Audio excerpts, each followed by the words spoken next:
I think I got recognized. I am. Yes, sir. Actually, I thought I was just walking in before I got seated, and you said you were going to introduce a dashing, handsome person. I said, man, I'm not even at my seat yet. So thank you all for being here. I've got a little bit of history here because my signature as Speaker of the House is on a voter ID bill from many years ago. I remember the negotiation vividly, because I said that on the one hand, I think it's reasonable to require a voter an identification. But then I was subject to loud criticism from the right for also suggesting that HAVA documents and other documents could be used if, in fact, you didn't have a driver's license. I was criticized from the left for saying, why do you think you need an ID? Some people just don't have an ID. I said, well, how about if we provide an ID for free? Because it seems to me having a valid government-issued ID is liberating. It's how I get on an airplane every week. It's how I purchase prescriptions. It's how I fully participate in society. And so I don't really understand it if the laws are one that tries to do everything that you can to provide person with good access to an identification. I had to cast my vote early. I like voting early. I didn't have any problem with remembering to bring my ID with me. But I know if I hadn't, then I could have had other forms of ID that could have possibly given me access to the poll. So I really just don't understand the downside for overcoming the cost, the accessibility, the number of other things. Not to mention, I don't understand, if you really don't want a government ID, if you don't want a government-issued ID, if you don't want to have access and fully participate in all that requires an ID, up to and including getting in a hotel room, then why not vote by absentee ballot? If it's mailed to your home, you can cast a ballot. You don't have to provide an ID. Did that, didn't need an ID. Last time, I voted early. This time, I voted early in person. So I don't know what we're missing here and why we're making this such a polarizing discussion. I didn't have anyone tell me with any statistical validity that the law that I was passing and the HAVA docket provisions and everything else were really being that difficult. And incidentally, I did hear, I'm going to call you Hans because I don't want to butcher your last name. I did hear Hans's opening statement, and I'm a data-driven person. So look, if there are injustices, I don't want that.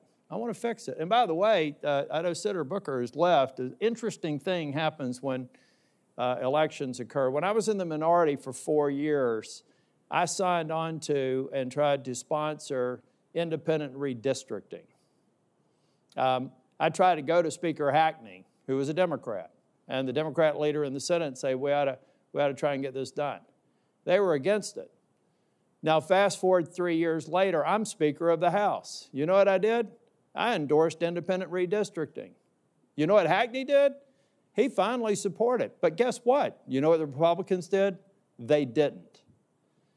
So what people need to do is take the opportunity when they're in the leadership to look their party in the eye and say, we need to end this cycle. There is a way to do it fairly, and there is a way to do it with political considerations on the end. But in the same way that voter ID laws have been politicized, and what I want to do is maximize access to the ballot. If you can tell me how I can tweak a voter ID law and still keep what I think is a rational expectation at the time somebody's going to vote, same expectations required at the time I'm going to go through security at an airport or to check in a hotel or get my prescriptions, count me in. I'll fix it. But I think that some of these discussions are politically motivated and unproductive. Hans, I know technology well. I can still download the voter files and have fairly recently. In North Carolina, put it in an Excel spreadsheet, an Access database, go through and find people that look roughly my age or the age of some other ethnicity based on a name association. And I can find a lot of people who haven't voted for years. Now, if I'm a smart person and I know that there are certain districts that are going to win by a couple of hundred votes, there are congressional races that are won by a couple of hundred votes, I can guarantee you I can find a couple of hundred people spread out over several precincts who have not voted. And if I chose to, going in with my name, or going in with their name, vote, and without a no voter ID requirement, I could literally, I wouldn't, just so my comm staff is watching, I wouldn't do this, but a bad actor could literally reverse the outcome of an election by abusing the fact that you don't have to present an ID. Do you agree or disagree with that? Well, I agree, and in fact, I wrote a case study about a state grand jury report that was published in New York, conducted by Elizabeth Holtzman, former Democratic Congresswoman, who then went back and became a DA, and she released a report, an entire grand jury investigation. That's exactly the way she found that for many years, elections have been stolen. I'm cognizant of the time and the fact the vote's going on. Folks, people are interfering in our elections. Foreign actors are smart enough to take what I can do on an Excel spreadsheet and a laptop and do it at scale.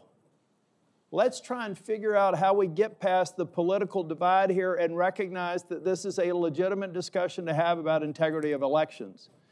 So not having a political hearing, have one with results. And by the way, count me in if everybody, when they're in a position to make a change and they have the gavels, let's also work on redistricting. Thank you.